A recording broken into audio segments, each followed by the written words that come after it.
This is Charles Neal from Dispatches from Myrtle Beach with my son Link Neal from Good Mythical Morning. How you doing, Link? Oh, I'm doing good, Dad. I swear to you, like this podcast and sitting down and doing this, it's always a boost. And I need a little bit of a boost today because I just ate way too much Mexican food. I got like a burrito baby in my belly. Well, I'm glad you've eaten. It's 6 o'clock or 6:30 or ever what time it is here, and I ain't had no supper. So you don't know what time it is, but it's time to eat. Yeah. So Red and I rarely eat out, but we were out filming something, and then we were like, we have time to eat a little lunch, and we went to our favorite Mexican restaurant, which is pretty famous, called Salsa and Beer. It's like the best classic, like down the line Mexican restaurant. I'll have to bring you there next time so that you can make it an unpaid ad or something. I don't know what they do, but it's awesome. But then on the way back, I thought I was going to shit my pants. I mean, I'm just... Hey, sometimes that stuff will go right on through you. Hey, wait till you see when you ain't got a gallbladder and you eat that stuff and how quick it'll go through you. Are you talking about Nancy or you? Me. I ain't got one either. Neither one of y'all have a gallbladder. I ain't had one in 12 years. Oh, so how many times have you shit your pants? More than I can tell you. Well, why don't you just pick one? Like, tell me about your favorite time when you shit your pants. Is that what you plan to talk about today? No, I didn't. Probably. But this is the dispatch I want. Tell me. But it's happened. I mean, it happened. I could even say that it happened today. Oh. Okay, well, say it. I was talking to Nancy on the phone about she was going to come help me paint some pickets today. I said, just stay there. I just shit in my britches. I'll be home in a minute. What happened, Dad? All of a sudden it hit me and I couldn't, my pucker won't pucker. And I just. Your pucker string is loose? Yeah, it's a little loose. So it wasn't real bad, but I had to get in the shower and wash off.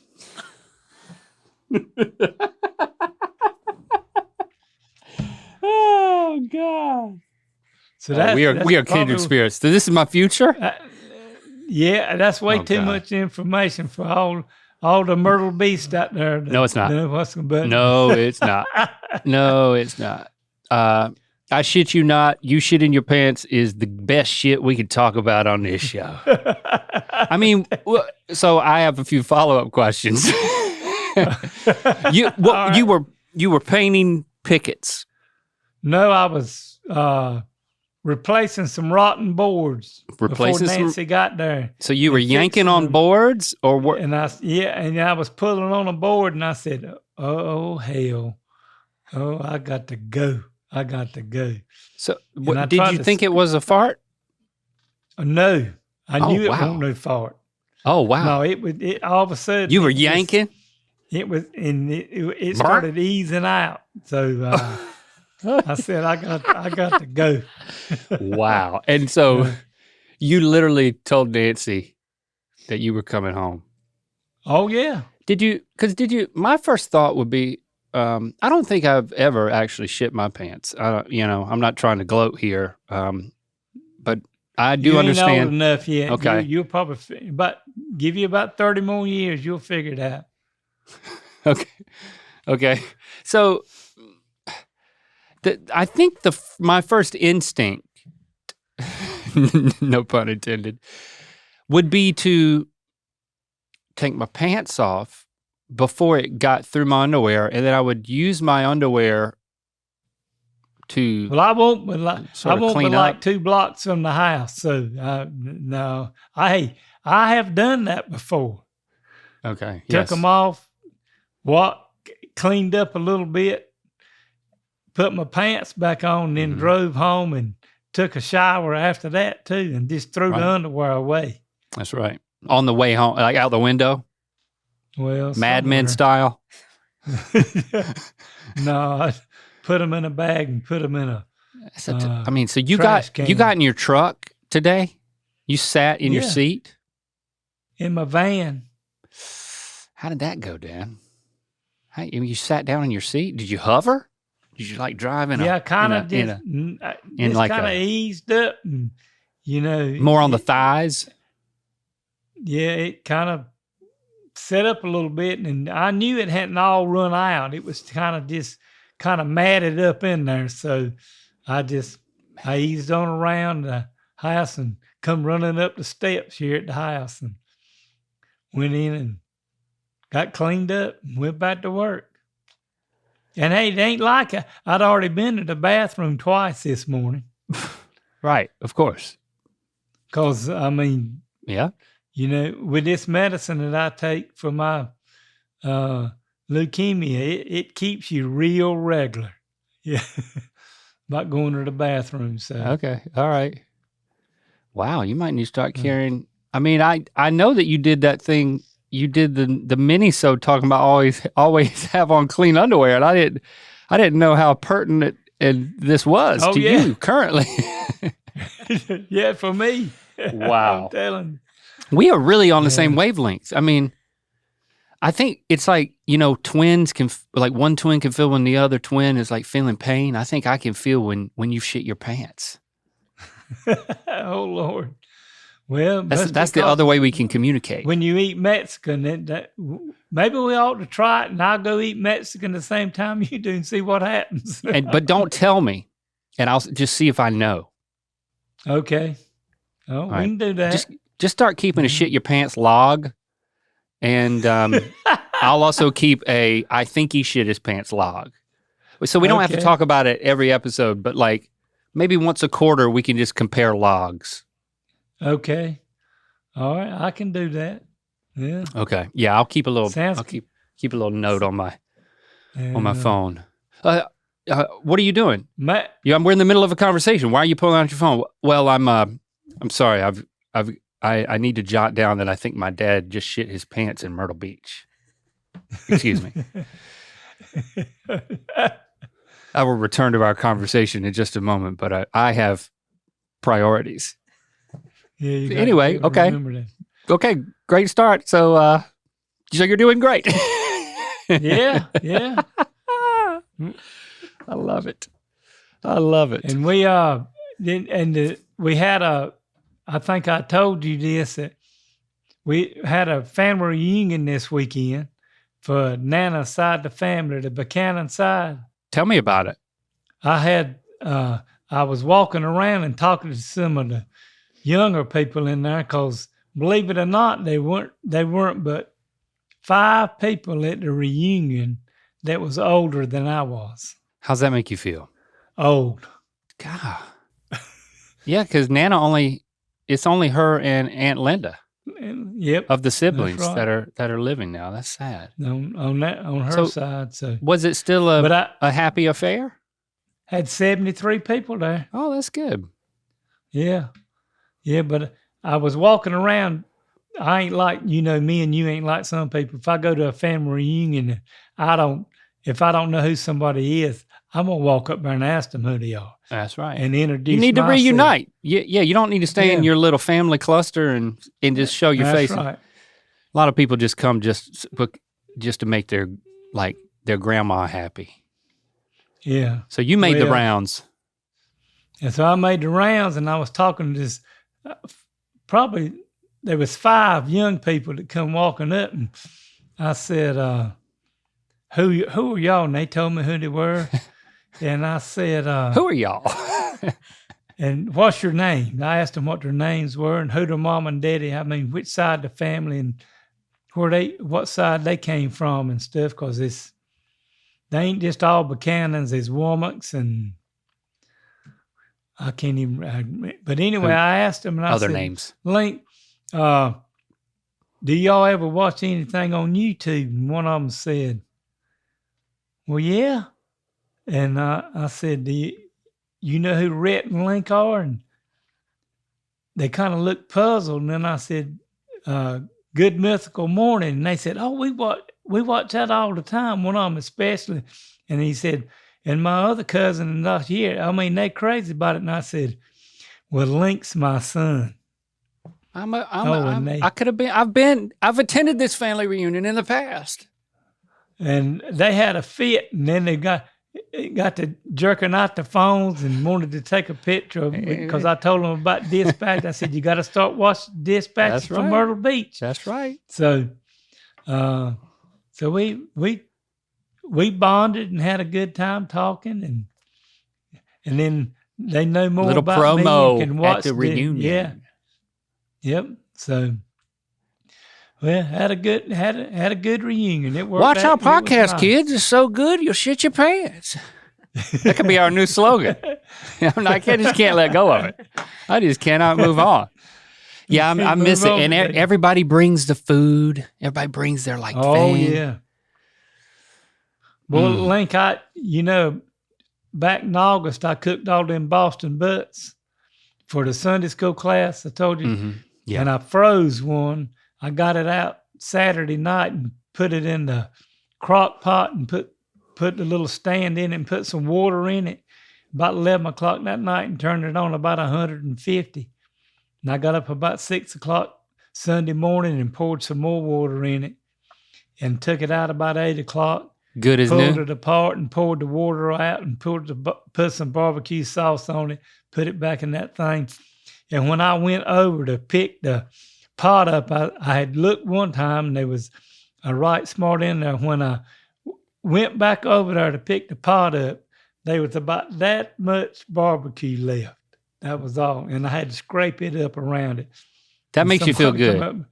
Oh, yeah. Because when you're at the end of a family reunion and you're bringing your lucky pot from the potluck back home to wash it, you be honest. You're looking at your pot and you're looking at everybody else's pot and you're seeing whose pot's been got. This is a competition. It's unstated. And if your pot's not clean, that says something. Nobody wanted seconds and you lose. I didn't lose. It sounds like you won. Yeah, because some of them come up there and says, we have this next year, make sure you bring some of that again.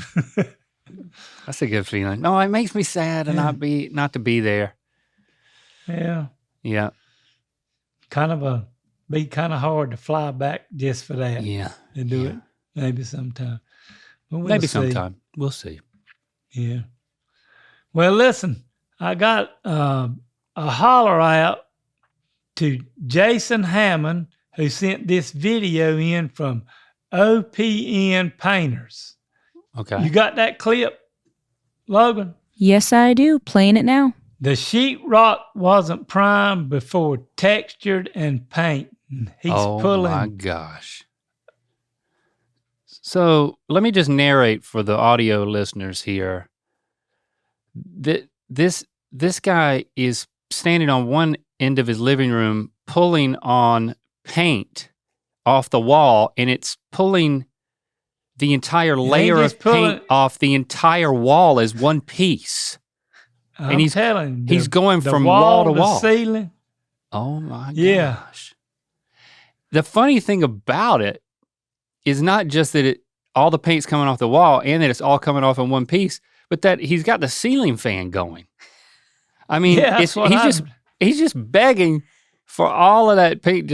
All he had to do instead of pull is just drape it over the ceiling fan and turn it on, and it would have sucked it off every wall, and then that would have gotten 300 million views on TikTok.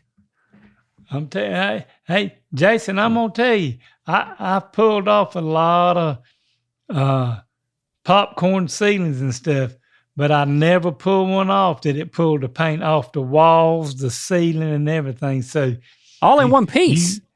I'm telling you. How does that? Have you never seen that? No. Of course, you've never done something. You would never do it. it never happened to me doing it and stuff before. I don't, So what kind of holler out is this? Is this are you throwing shade or are you commiserating or? I'm just saying that whatever you were doing, it looked like it was coming off pretty clean to me, Jason, where you didn't have to do a whole lot of work to fix the walls and the sheetrock. So, where I used to do ceiling shear and stuff, they didn't usually prime them anyway when they sprayed popcorn, but most of the time the walls were primed with some primer or something before they painted the walls. But I don't know. You look like you got into a hell of a mess to me. But look like you were going to be able to fix it to me. So because it peels off. So there's a whole genre of videos called that peeling feeling, and I'm pretty into it. It's when when you get something new, like a screen or something, and it's got like a little piece of plastic, you may not even realize it's there till you've had it for like a couple of weeks or a month. You're like, oh, there's a piece of, and then you just grab that plastic and you just pull it off. Yeah.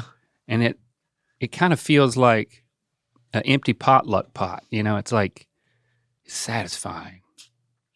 Like you got something new again.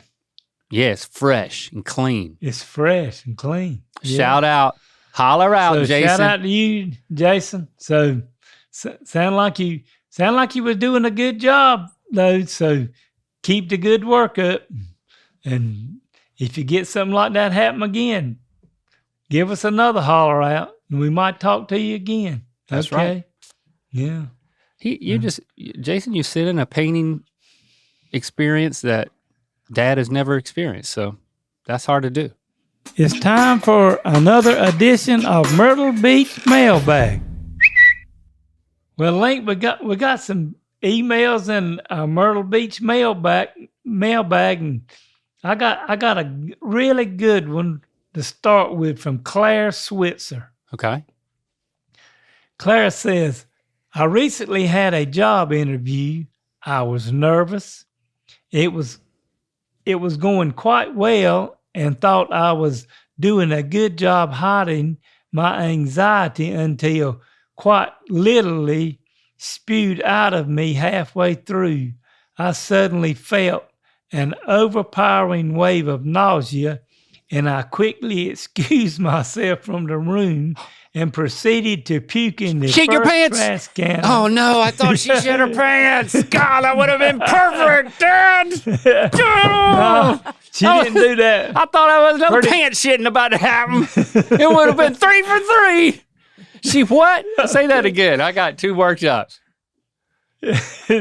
So she found the first trash can she could get to, which was well within earshot of my prospective employers. When I had finished vomiting, I apologized profusely, explained that I am an anxious person, and assured my interviewers that I would take the contaminated trash out with me when I left. I then proceeded to complete the second half of the interview. When it was over, I gracefully thanked my interviewers and took my puke bag out to the dumpster. Oh, My Claire. question is, do you think I blew it completely by blowing chunks? Would you hire me if you were the interviewer? Well, Claire, I got a little story to tell you. We got a friend, and her name is Joyce. No last name? And I ain't going to use her last name. Good. And, but Joyce went to Central Carolina Community College for an interview for a job about 40 years, maybe even longer than that.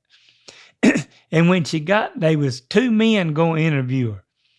And Claire, when she started to step up and walk in to where she was interviewed, she tripped. And she didn't know it, and she had a hair piece on her head. And she didn't know it, but the hair piece turned around sideways. Okay. And she went in for the interview, an interview with all these men, these two men, and everything went good. And when she went out and went over and went in the bathroom, that's when she saw that her hairpiece was turned around sideways. And she said, well, oh, hell, I know I ain't getting this job. Well, Claire, let me give you a little upbeat about that.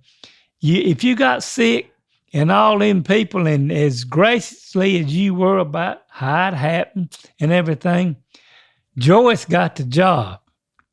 So maybe with what's going on with you and what you had there, say, if anybody can get sick during the interview and then come back in and apologize for it and do what you did, then I still think you got a pretty good job, because hey, if you did it for me, I'd give you the job just to see how you did after that, because, I mean... Only one way to go, and that's up.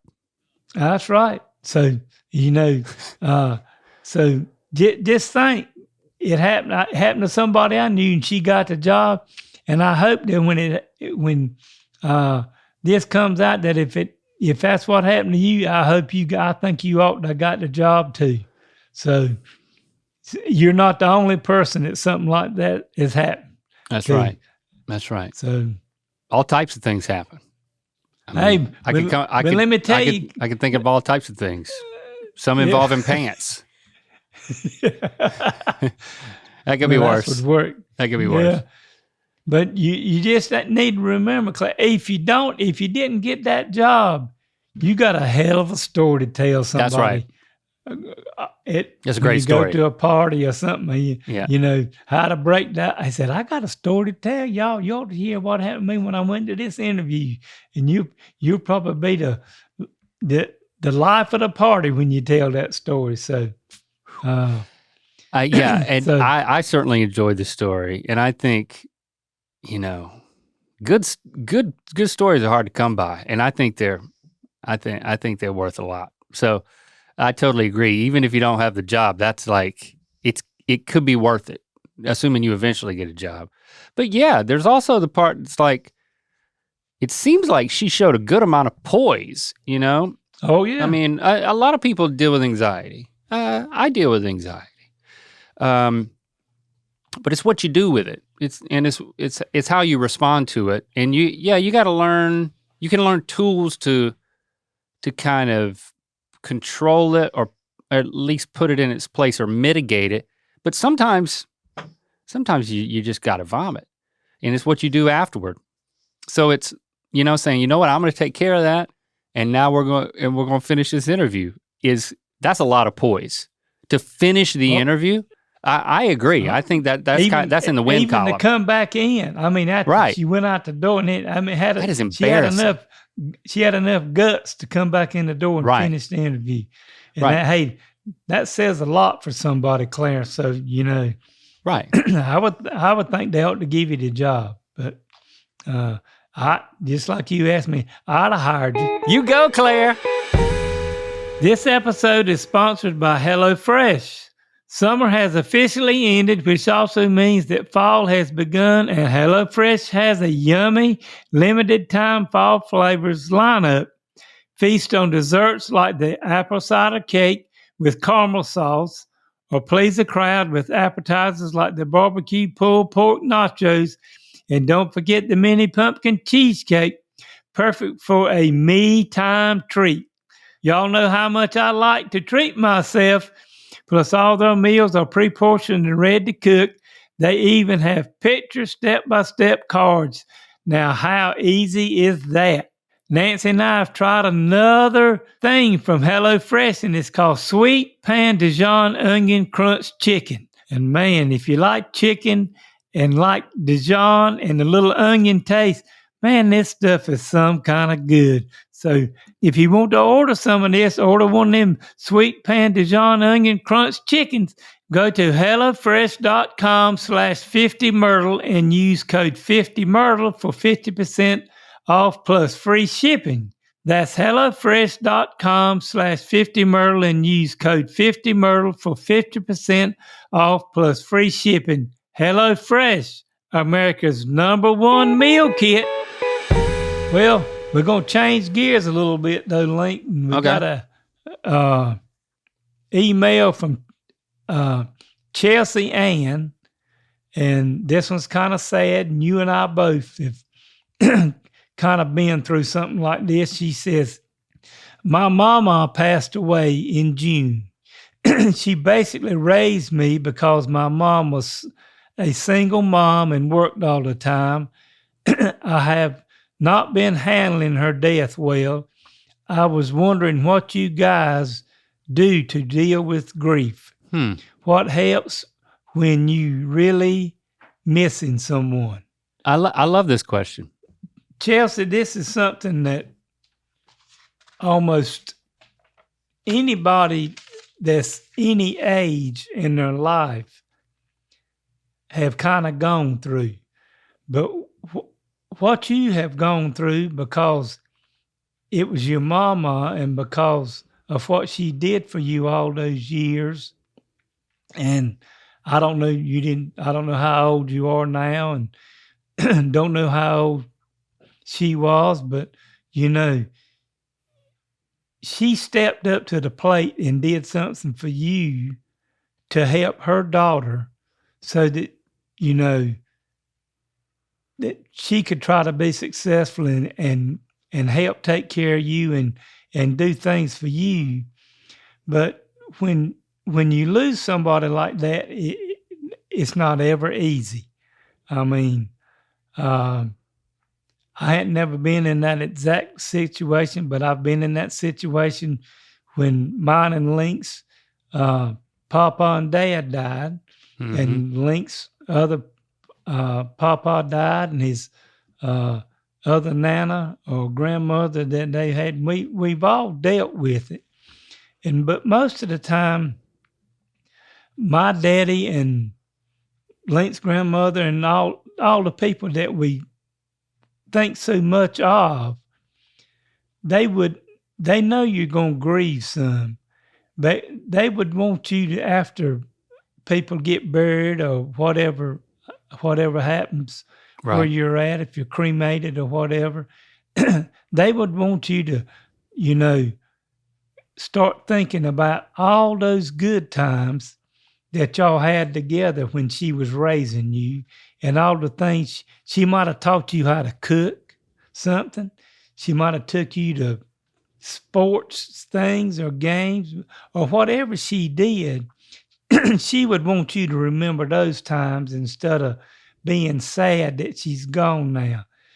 And in my situation, and I don't know about Link's, he'll tell you, but I always go back and not try to remember the last days that Papa was living, but remember all those things we did when we were growing up. Me and Link talked about it, where we went on all the boating trips together, and Papa would try to drown us in the water and throw us off the thing. Or when I was growing up, he took me and was my baseball coach and all those things. So you just need to kind of step back, Chelsea Ann, and just remember all the things, the memories that you have for her that were really good. And that's what she would want you to do. She wouldn't want you to be sad that she has passed on. She would want you to go on with your life and remember all the good things that y'all did together. Yeah. And it just giving yourself permission to take time, that grieving is a process, right? So there's steps to it. You can read about it. I think there's 7 steps in there, Link. Right. And if you want to educate yourself about that, I think it will maybe help give you permission to know where you're at and that it's a common experience. Finding people who've suffered a similar loss, I think, can also be very helpful. Someone who's lost a mom can relate specifically to that. With my mom losing Lewis, her husband, and then your sister, my Aunt TC, losing her husband unexpectedly. And Mom tells me about how, and then also with Nana losing Papa. Like the three of them have Yeah. gotten together. Like Mom was telling me that they went out to Hudson Bay and got some seafood, and it's just the three of them getting together, and they have this shared experience of grief that's very specific to a spouse. And Mom has talked about how much that was helpful specifically. So I don't know. I think maybe if there's some advice in there, Chelsea, take it for what it's worth. But yeah, Dad, I like what you said. It's at the moments that you're sad, and boy, it hit me actually. It was a couple of weeks ago, and you know what? I cannot remember what triggered it, but I was just overwhelmed with grief about how much I missed Papa, and it was just kind of out of nowhere, and I just found all this emotion welling up, and tears started coming, and that's unusual, but when it happened, I felt. Part of it kind of felt like a release, and it kind of felt like it felt good, because it felt like I was honoring how special he was to me, and I was kind of glad that was in there, and that it came out, and that I was able to experience it. It's kind of like what you were saying about thinking back to the specific fond memories you have. It might make you more sad, but it would make you sad in a sweet kind of way. You know what I'm saying? Yeah. Our heart goes out to you, Chelsea Ann. I ain't got no big degree in anything, but I got a pretty good sized degree in life. So I've had a lot of stuff happen. Yeah. And we got a big heart, so that's the best we can give you. Yeah. Well, I got another email from Zach Hamajic. I think that's how you say it. He said, I love listening to your podcast when I'm in the gym working out. All right. There have been several times when I've gotten weird looks from others because I can't help myself from laughing.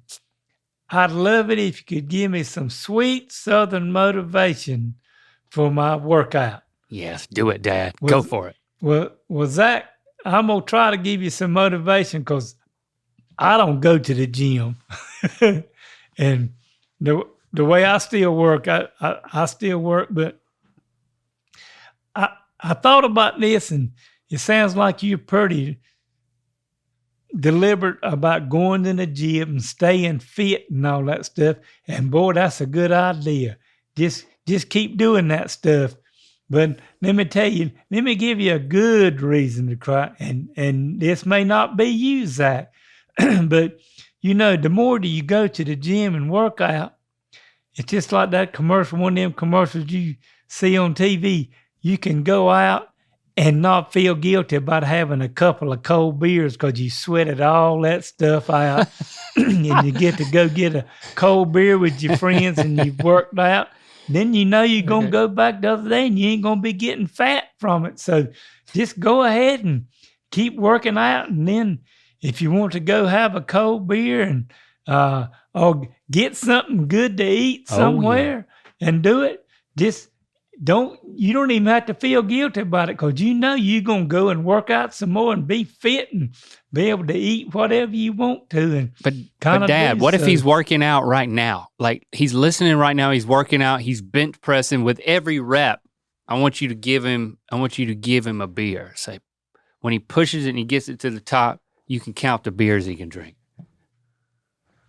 So, Zach, I know you're pushing them bells up and down and keep working at it, knowing that each time you do that, that means you can have another cold beer when you get through working out every day. So just keep push, Zach. Keep pushing. You want that beer, Zach? Yeah, go ahead, push it up. So you made it. Yeah, that's one beer. So keep working out. Hey, two beers? Maybe 2 beers. Yeah. 3 beers. 4 beers. 5 beers. No. 6 No, pack. that'd be like what Lando told me after when I was out there at your house, and he said, what was he told me? He said, Granddaddy, that'd be your third beer. That'd be enough on it. And you said, I said, are you counting? and he said, Yeah, yep. I'm counting. so, Get it, Zach. Don't go overboard, but you can go out with your friends and have a couple cold beers with them, right. Zach. So That's right.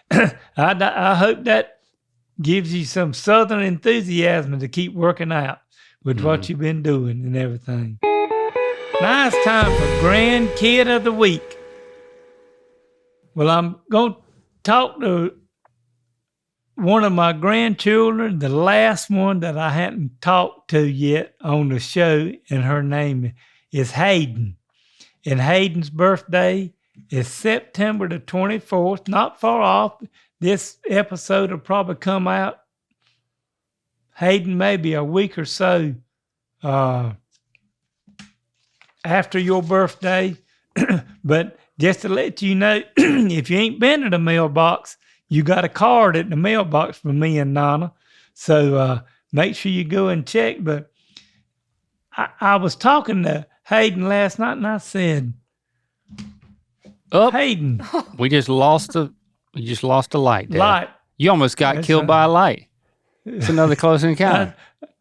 I told Hayden, I said, well, Hayden, you must be, what are you, about 13? She said, Granddaddy, I'll be 15 my birthday. Yeah, you falling behind, man. I mean, all of them's growing up so fast. I mean, Hayden's just become a freshman in high school, and Lincoln's a freshman in college. I thought, Crazy. Man, I know I'm getting but Hayden is a really smart girl, and she does really well in school. And Hayden is part of she's an officer in the zoology club. Oh, and that doesn't surprise me. And she's really interested in maybe going to college for zoology and everything. And she's in the yearbook club, and everything that she does, she just tries to excel at it and do great at it. And Hayden, your granddaddy is really proud of you. You know, one of the things I love about Hayden is her sense of humor. She's got that dry wit. Yeah. She can school you, and she's got a good, sharp wit about it. So I always get a kick out of hanging out with her. They're coming out my way. We're gonna hang out, yeah. And I'm excited to have the nieces for a long weekend coming up. So. Hayden, you keep doing what you're doing, and Granddaddy's proud of you, and I love you. Love you, Hayden. Well, all you Myrtle Beasts, it was fun having all y'all here with us today, and don't forget to tune in next week for another mini dispatch. Mm-hmm. And please click those follow and subscribe buttons for us wherever you get your podcast and on YouTube. And don't forget to rate and review us on Apple Podcasts. Yes, please. Every little bit helps. Yeah, I'm telling you. And if you got a joke, question, or comment you'd like to share with me, email me at ratherbesagging53@aol.com. And we can't wait to spin your world again next time. So y'all come on back in about 2 weeks, and we'll be talking to you again. Love y'all. Love you too, Link. Love you too, Dad. Woo, that was a fun one.